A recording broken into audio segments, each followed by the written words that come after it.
Chers Sénégalais du Sénégal comme de la diaspora, c'est votre compatriote Mohamed Nouroussal qui a le plaisir de vous retrouver afin d'échanger sur les problèmes qu'a notre pays. Pendant aussi cette vidéo aujourd'hui, nous allons nous restreindre plus ou moins à un bilan des 12 jours d'agression auxquels s'est livré l'Occident avec leur proxy israélien du Moyen-Orient. Beaucoup de gens croient que Israël prend ses décisions de façon unilatérale et que c'est les États-Unis qui en fait essaient de satisfaire les tentations israéliennes.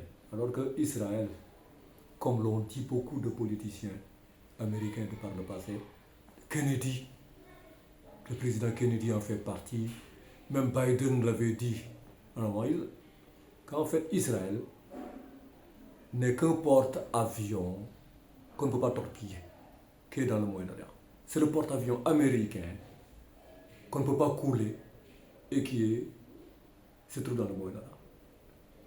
It's unsinkable, comment dire encore, air flying craft in the Middle East. Bref. Bon, donc, ne perdons pas notre temps avec ces gens qui disent que c'est Israël, comme disent les Anglais, the tail does not wag the dog. C'est pas la queue qui fait que le chien la tourne à gauche ou à droite. Non. Israël n'est qu'une queue à la disposition des États-Unis. Bon, bref. Maintenant, pour ce qui s'est passé, c'est qu'Israël a commis une agression de 12. Qu'est-ce qui s'est passé? Ils ont cru que leur tentative de décapitation comme celle qu'ils ont faite, ils ont réussi à moitié au Liban avec le Hezbollah, en décapitant, autrement dit, en supprimant les leaders, Hassan Nasrallah, puis celui qui l'a remplacé, ainsi de suite, qu'ils arriveraient à un moment où la situation, le truc ne serait incontrôlable et que le Hezbollah n'existerait plus. C'est ce qu'ils ont tenté de faire au Liban. Et ils ont tenté cette même opération en Iran, en infiltrant des éléments, des agents avec des drones, avec des voitures piégées, qui ont fait exploser des voitures piégées à Téhéran, qui ont fait sauter sauter des drones au niveau du système de défense aérienne iranienne, et des drones aussi qui ont quitté l'Azerbaïdjan. L'Iran a une frontière avec l'Azerbaïdjan, qui est une ex-république de l'ex-Union soviétique, qui est une ancienne république d'Israël, les a aidés lors de leur guerre contre l'Arménie à propos du Haut-Karabakh, du Nagorno-Karabakh. Et ils ont une base là-bas, les Israéliens ont une base en Azerbaïdjan. Ils ont fait partir là-bas des drones pour attaquer aussi l'Iran, pendant ce même 13 juin, toujours pendant ce 13 juin. Ils ont aussi fait partie des trucs de l'Irak, qui est frontalière avec l'Iran, et de la Syrie aussi. Donc voilà ce qu'ils ont fait. Ils ont fait aussi une attaque informatique, comme ils parlent en anglais, des hackers, pour paralyser le système de défense, le système de communication inter-iranien, le système de défense. Bon. Ils ont liquidé à peu près 12 officiers, mais les Iraniens disent que c'est 11 à peu près officiers, des généraux et des officiers supérieurs de l'armée iranienne. Un d'entre eux était gravement blessé, disent les Iraniens, et il est en train de retrouver ses forces et ses esprits au niveau de l'hôpital. Bref, ces gens, aussi au vu de tout le monde, étaient en train de se réunir quelque part pour préparer des manœuvres militaires auxquelles ils allaient se livrer les jours d'après. Ça, tout le monde le savait. Les Israéliens ont envoyé des trucs là-bas, là où ils se réunissaient, et ils les ont quasiment tous liquidés. Ils croyaient que ce faisant, et ils ont même fait des appels téléphoniques en menaçant des éléments qui sont des officiers des gardiens de la révolution iranienne, en leur menaçant et en menaçant de s'en prendre à leur famille. Le Washington Post l'a révélé avant-hier, je crois, The Washington Post, qui est un journal, le quotidien américain. Ils ont même diffusé les discours, mais ils ont changé la voix pour ne pas exposer l'identité en quelque sorte des agents israéliens qui se livraient au téléphone et qui menaçaient ces derniers, qui leur demandaient de quitter et de faire une déclaration disant qu'ils ne sont plus avec le régime iranien, sinon qu'ils allaient s'en prendre ou bien à leur famille, à leurs enfants, à leurs femmes, etc.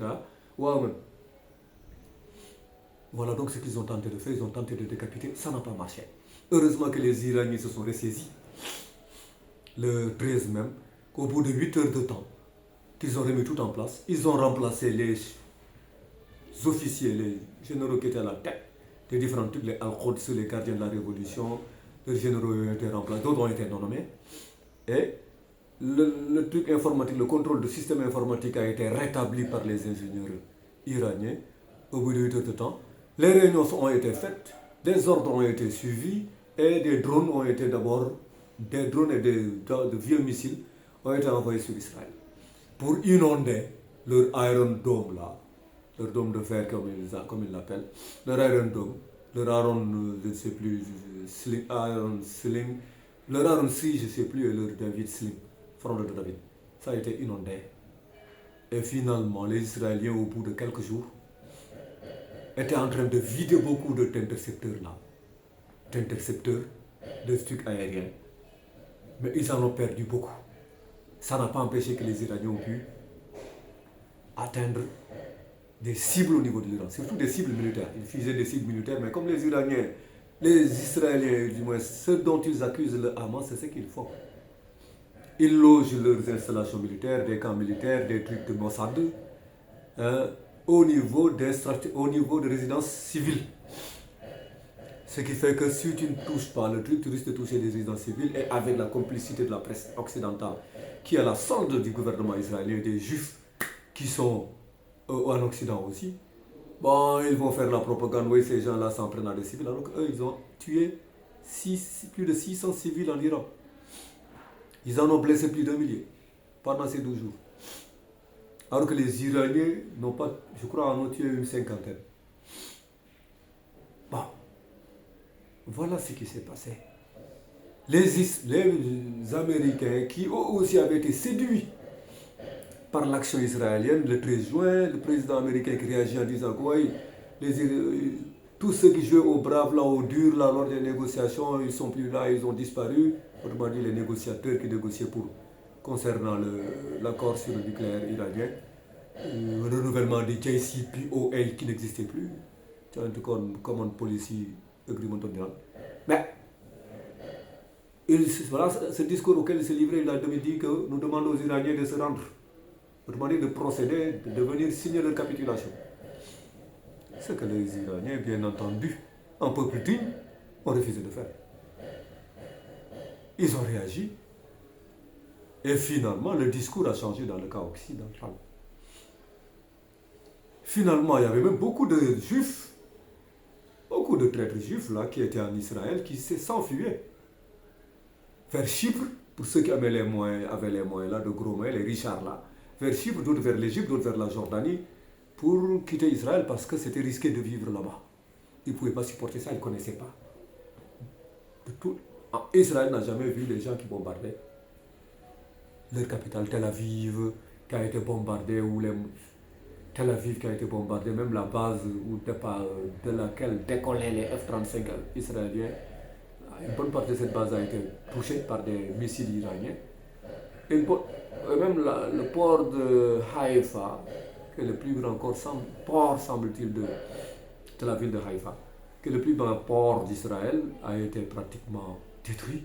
Plus une grosse raffinerie là-bas qui a été détruite.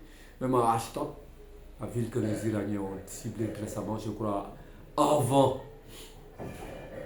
la cessation des hostilités, la veille de la cessation des hostilités. Ashdod, une raffinerie était là-bas aussi. En tout cas, a été touchée. On ne sait pas quelle est l'ampleur des dégâts, mais en tout cas, elle a été touchée. Bon, etc., etc. Bien entendu, l'intervention américaine, les Américains qui ont tenté de bombarder les sites nucléaires iraniens, les sites qu'il y avait à Fordow, qui est dans des montagnes, dans une zone montagneuse. Et les centrifugeuses même sont, d'après beaucoup d'experts, à l'Est Crook, dont j'ai parlé à plusieurs reprises dans plusieurs vidéos, et d'autres, que ces sites-là sont à plus de 700 mètres sous terre, sous les montagnes. Et que même avec une arme nucléaire, c'est pas possible d'atteindre ça d'un coup. Bon, Fordow, et puis ils ont le site d'Ispahan, nucléaire d'Ispahan, ils disent avoir atteint les Américains. Le site aussi de Natanz que les Israéliens ont tenté à plusieurs reprises de bombarder, mais ils avaient fait quelques dégâts superficiels, mais ils n'avaient pas entamé en la sécurité du site. Bon, il y a eu des cessations À la suite de cela, le président américain, bien sûr, a réagi comme on le sait, comme on le connaît. Oui, on a oblitéré le programme nucléaire iranien, on a oblitéré ses suites, donc on les a complètement, totalement, absolument détruits. Et que l'Iran maintenant ne peut plus procéder au truc. Mais c'est après cela que des fuites, même du Pentagone, il y a eu des fuites qui ont échappé du Pentagone pour dire qu'en fait rien de cela n'a été réel. Et même des images satellites ont montré que en fait des cratères ont montré des cratères, mais en rien, ces cratères-là, ces bombes-là n'ont en rien compromis. Il est sud de Firdow, etc., etc. Essentiellement parlant, les gens parlaient de sud de Firdow. Bien sûr, Trump s'est enfermé dans son refus. C'est pas ce qui est. Ensuite, les Iraniens disent avoir déplacé 450 kg d'uranium enrichi. Ce qu'on a constaté, c'est que ni lors des bombardements du site de Natanz par les Israéliens, ni le bombardement non plus du site de Firdow, des sites de Firdow, de Natanz et de Isfahan n'ont été condamnés par l'IAEA, autrement dit l'Agence internationale de l'énergie atomique. N'a pas procédé à une condamnation, alors que normalement elle aurait dû, ça devait être son premier réflexe. L'IAEA est en train de superviser ces sites-là, l'Iran étant le pays le plus supervisé par l'Agence internationale de l'énergie atomique, dans l'Agence internationale de l'énergie atomique, pour des sites qu'elle était en train de superviser, n'a pas émis le seul mot de condamnation. Et ensuite, beaucoup ont dit que, même lors de la réunion qui a eu lieu le 12 août, la veille du bombardement israélien, la réunion des gouverneurs, ils se fondaient sur un truc appelé, sur un IA, comme ils appellent AI dans le jargon, qu'on appelle Mosaïque, qui est géré par Palantir qui est la possession en quelque sorte, en grande partie d'un ancien, je crois, des Mossad ou des Shin Bet israéliens, en tout cas un ancien israélien. C'est lui qui possède Palantir, c'est lui aussi qui possède, donc c'est Palantir qui a produit Mosaïque et d'autres trucs sur AI. Palantir, cette Mosaïque se fonde sur quoi? Si vous voyez, celui-là, il joue, par exemple, les agents de celui-là, son enfant fait des jeux vidéo avec des enfants du Hamas, donc ils sont complices avec des gens du Hamas, donc c'est un élément du Hamas. Voilà le raisonnement. Alors que les agences de renseignement américaines, de renseignement, au mois de mars, avaient fait une déclaration unanime, sous serment, au niveau du Sénat américain, pour dire que jusqu'à l'Iran est loin d'avoir une bombe nucléaire. L'Iran n'est même pas en train de suivre un programme de développement d'une bombe nucléaire. Et l'Ayatollah qui avait émis un décret, une fatwa, en 2003, pour interdire toute recherche sur la bombe nucléaire, parce que jugeant, l'Ayatollah, que cette arme-là ne peut pas être utilisée par des musulmans contre d'autres vies humaines. Depuis lors, cette fatwa, ce décret qui a été émis n'a pas été abrogé par l'Ayatollah.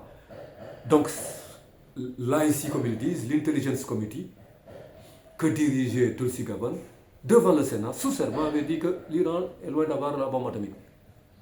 Donald Trump a dit qu'il s'en fout de trucs. Il écoutait les Israéliens qui lui ont dit que l'AIA a dit que oui, alors que l'AIA, au lieu de se fonder sur des preuves concrètes, se fonder sur des simulations faites par des IA. Au lieu de se fonder sur des preuves concrètes que l'Iran est en train, alors qu'eux supervisent tous les sites nucléaires iraniens, ils se fondent sur un IA pour dire que l'Iran est en train de développer une arme nucléaire et qu'ils sont à 15 jours de l'avoir, à 2 semaines. C'est pourquoi l'AIA a été complètement discréditée par ce qui s'est passé. Et d'ailleurs, même les Iraniens disent que, certains disent que c'est eux qui donnaient l'information concernant tous les scientifiques, les physiciens iraniens qui travaillent sur la physique nucléaire, qui ont été assassinés, depuis pas seulement le 13 juin, mais ça fait plusieurs années, tout le temps, Israël, par la Mossad, assassiné des chercheurs, des physiciens iraniens, qui faisaient des recherches sur la physique nucléaire. Donc, les gens ont dit que avec Raphaël Grossi, on donnait énormément d'informations à Israël, qui donnait ça à la Mossad. D'ailleurs, Raphaël Grossi, sa candidature avait été acceptée, validée en quelque sorte par Israël, qui a fait pression sur les Américains pour accepter la candidature de cet Argentin, de Raphaël Grossi. Bien. Les Soviétiques, les Russes, l'ambassadeur, les Russes ont émis un communiqué, comme les Chinois ont émis des communiqués incendiaires critiquant l'attitude aussi bien israélienne qu'américaine, disant que c'est illégal, c'est en violation de la Charte des Nations Unies, et c'est contre tout principe de morale et d'éthique. Ils ont parlé même, leur ambassadeur même au niveau des Nations Unies a parlé du cynisme américain qui nous revient encore comme des vagues, hein, pour tenter de justifier que les Européens qui tentent aussi, eux, de modérer leur langage vis-à-vis de ces Américains qui ont violé la Charte des Nations Unies. Israël qui a d'abord violé l'article 51 des Nations Unies, qui interdit toute agression, tant qu'il n'y a pas de déclaration de guerre, d'un pays par un autre pays. Mais Israël ne s'en soucie pas, il peut violer la loi internationale quand il veut, comme il veut, puisque c'est de proxy des Américains. Mais cela dit, il y a eu des cessations d'hostilité. Ce n'est pas un cessez-le-feu. Comprenons-nous bien, il y a une différence terrible entre cessation d'hostilité et cessez-le-feu. Cessez-le-feu, c'est les deux parties qui se réunissent, même s'il y a un médiateur, et qui s'entendent sur les termes de cessez-le-feu. Ce qu'il faut faire, ce qu'il ne faut pas faire, etc., etc. Ce qui risquerait de ramener, d'annuler le cessez-le-feu, ainsi de suite, ainsi de suite. Quelles mesures prendre avant, ainsi de suite. Il n'y a pas eu cela. Il n'y a eu que Donald Trump qui a déclaré qu'il y a eu cessation des hostilités. Cela veut dire quoi? Que l'Iran ne doit pas baisser la garde, comme il l'avait fait avant. Parce que le président russe, Vladimir Poutine, a dit dans une conférence de presse qu'il a faite à Saint-Pétersbourg, parce qu'il y avait un forum économique là-bas, en parallèle, il a reçu des journalistes étrangers, la plupart d'entre eux étaient des Occidentaux, des Asiatiques, qui posaient des questions. Il a dit, à un journaliste qui posait une question, il a dit, écoutez, nous avions proposé à nos amis iraniens ce que nous avons proposé aux Nord-Coréens, c'est-à-dire d'avoir un traité de défense et un système intégré de défense aérienne. Mais nos amis iraniens n'en voulaient pas. Voilà ce qu'a dit Poutine, et il l'a dit à plusieurs reprises lors de cette conférence de presse que j'ai suivie moi-même.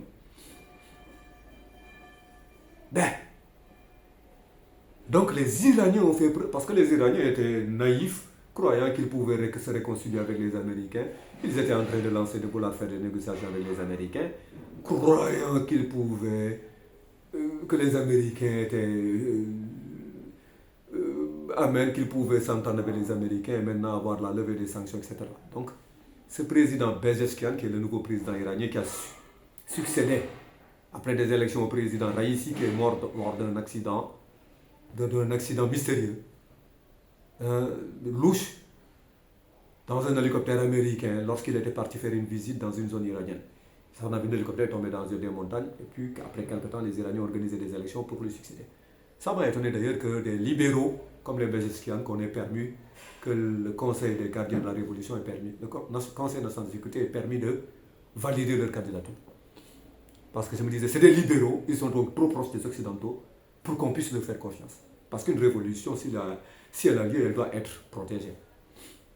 Mieux vaut mettre des candidats qui sont dignement pro-iraniens. D'ailleurs, aujourd'hui, j'en reviendrai plus tard. J'y reviendrai plus tard. Plus tard. Enfin, c'est pas la peine d'y revenir plus tard. Aujourd'hui, même ce matin même, on est aujourd'hui, le mercredi 25 juin 2025.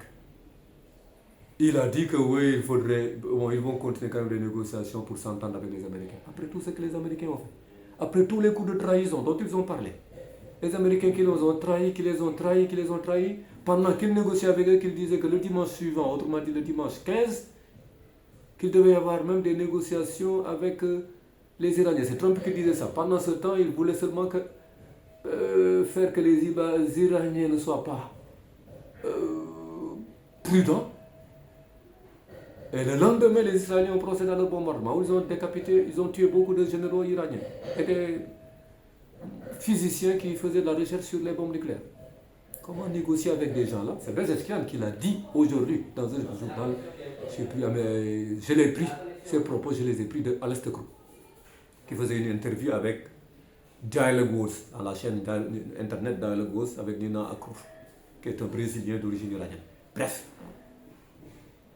Mais, donc ça veut dire que ces Pezeshkian-là, après tout ce que les États-Unis ont fait, en passant par Israël, ça fait tout ce que les États-Unis leur ont fait, ils osent dire qu'ils veulent négocier avec les Américains toujours. Négocier de quoi? Alors que ces gens disent point d'enrichissement. Même Steve Witkoff, lors d'une interview, qui était l'envoyé Trump qui négocie avec les Iraniens concernant le problème nucléaire, il a dit lors d'une interview avec Tucker Carlson que non, il ne peut pas y avoir d'enrichissement. Donc, on peut se poser des questions sur même les soviétiques, les Russes plutôt, excusez-moi autant pour moi, qu'est-ce qui me prend? Les Russes ont dit que pendant cette guerre, ils ont demandé aux Iraniens ce qu'ils voulaient comme aide. Ces Iraniens n'en voulaient pas, ils voulaient gérer ça eux-mêmes, pour des raisons de fierté, mais c'est de la folie ça. Et même les Chinois se sont plaints de la même façon en disant qu'ils ont voulu aider les Iraniens, mais les Iraniens n'étaient pas preneurs. Alors qu'ils n'ont pas de système de défense aérienne. Les gens avaient cru que les Russes avaient déjà installé les S-400 là-bas. Il n'en est rien. Parce que les Russes ont dit que lorsque nous avons proposé un traité de défense, ils n'en voulaient pas. Parce qu'ils préféraient négocier avec les Américains et s'entendre avec les Américains. C'est le gouvernement de Bejeskian et les Abbas Ashrif, je ne sais plus comment, qui sont ministres des Affaires étrangères. Mais vous vous rendez compte? Donc, ce qu'il faut savoir, c'est que la partie n'est pas le tout. Une partie n'est pas le tout. Si on regarde un tableau, on ne peut pas regarder une partie du tableau pour dire que c'est le tout. Non, pour apprécier, il faut apprécier dans l'ensemble. Le tableau globalement. Ici, l'Iran n'est qu'un maillon dans la tentative de l'empire déclinant américain de casser les BRICS. Parce que l'Iran est un pivot essentiel. Pourquoi? Parce que dans le corridor nord-sud de la Russie passe par l'Iran. Et il y a une partie importante aussi du BRI, de la BRI, Belt and Road Initiative des Chinois, qui va vers l'Iran aussi. Et que la Chine aussi tire une bonne partie de ses importations de pétrole de l'Iran. Donc l'Iran est un pivot essentiel pour la Russie comme pour la Chine. Ils ont voulu casser cela avant d'aller vers la Chine. Parce que la guerre qu'ils sont en train de mener aux Russes, via l'Ukraine, c'était justement pour casser d'abord la Russie, croyant que les sanctions économiques auraient fait s'affaisser la Russie, et que donc ils auraient démantelé la Russie, comme ça menacer la Chine à partir du nord, démanteler l'Iran comme ça menacer aussi la Chine à partir de l'est comme du sud. Mais maintenant ça serait fini des BRICS. C'est toujours leur programme. Ça, ce n'est que la première étape à laquelle ils ont renoncé. Ce qui veut dire que l'Iran, s'ils sont conscients, ils n'ont qu'à aller s'intégrer dans le traité de défense que les Russes ont avec les Nord-Coréens. Négocier fortement et de façon intensive et rapidement pour faire partie de ce traité de défense. Comme ça, ça va leur permettre d'assurer une défense aérienne parce qu'ils n'en avaient pas. Ils n'ont pas de défense aérienne. Donc, il faut que les Iraniens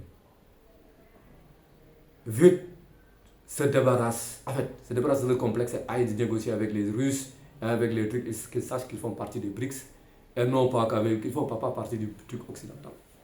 Et qu'ils ne sont pas à l'abri. Hein. Ce n'est qu'une trêve, qu'un répit qui va peut-être durer quelque temps. Mais ces derniers vont revenir à l'attaque. Il est vrai que Donald Trump a été affaibli un peu par le MAGA, comme il l'appelle, Make America Great Again. Beaucoup de gens de ces MAGA-là, comme les Tucker Carlson, comme les Steve Bannon, comme d'autres là, ont dit écoutez, nous avons fait, il y a une table là dont j'oublie le nom, nous avons battu campagne avec Trump, c'était pour Make America Great Again. Pas pour Make Israel Great Again, c'est pour l'Amérique. On avait dit aussi qu'il faut rompre avec ces guerres permanentes, ces Forever Wars. On ne veut pas, c'est Forever Wars, c'est ces guerres-là qui ont fait que les États-Unis sont englués dans une dette colossale de pratiquement 37 000 milliards de dollars, 37 trillions de dollars. Et donc, il est vrai que c'est Tucker Carlson, il a massacré, à détruire Ted Cruz qui est le sénateur du Texas, qui dit que lui il est pro-israélien, que c'est la Bible qui lui dit qu'il faut être, le chapitre dans la Genèse là, de la Bible qui lui dit donc Premier Testament, je ne sais plus, qui dit que oui, il faut être avec Israël pour que Dieu soit avec toi. Ce qu'il a répondu, ce qu'il a dit à Tucker Carlson, c'est Ted Cruz. Il est vrai que la MAGA est en train de terriblement résister à ce que Donald Trump veut faire. Mais il ne faut pas que les Iraniens baissent la garde. S'ils baissent la garde, ils sont foutus. Il faut au contraire renforcer leur sécurité, renforcer leur armée, créer des alliances avec les Russes et les Nord-Coréens. Il faut qu'ils sachent qu'ils fassent partie de l'Est, pas de l'Ouest, de l'Occident. Donc, c'est ce que j'avais probablement dit concernant le problème iranien, il est libanais. Il est vrai aussi que au Sénégal, notre gouvernement n'a pas. Notre gouvernement devait réagir fermement en condamnant ce qu'Israël a fait parce que c'est une violation de la Charte des Nations Unies, de l'article 51 des Nations Unies. On n'a même pas à hésiter. C'est une violation de la Charte des Nations Unies à laquelle s'est livré Israël. Avant que de demander aux deux parties de négocier, d'aller vers la paix, il faut d'abord savoir que oui, moi je parle en connaissance de cause concernant la Charte des Nations Unies qui dit qu'aucun pays n'a le droit d'agresser un autre pays alors qu'ils ne sont pas en guerre. S'il le fait, il viole la Charte des Nations Unies, il viole l'article 51. C'est illégal. Mais le Sénégal ne l'a pas fait. Israël mérite la condamnation, déjà a eu la condamnation de pratiquement la planète toute entière, sauf l'Occident, qui défend Israël, qui défend les crimes de guerre qu'il est en train de commettre au niveau de Gaza. Et donc, très chers Sénégalais du Sénégal comme de la diaspora, j'attire votre attention sur ce fait qu'on doit être, que les Iraniens doivent être vigilants. Pas d'euphorie, parce qu'il n'y a pas de victoire encore, pas d'euphorie, la guerre n'est pas finie. Elle ne vient que de commencer, comme le disait le colonel Douglas MacGregor, qui est un ancien de l'armée américaine. Il a dit que it's only the beginning. We are not nearing the end. Ce n'est que le début. Nous n'avons même pas approché la fin. Donc, comme disait Churchill, ce n'est pas le début de la fin, mais c'est la fin du début. Au revoir.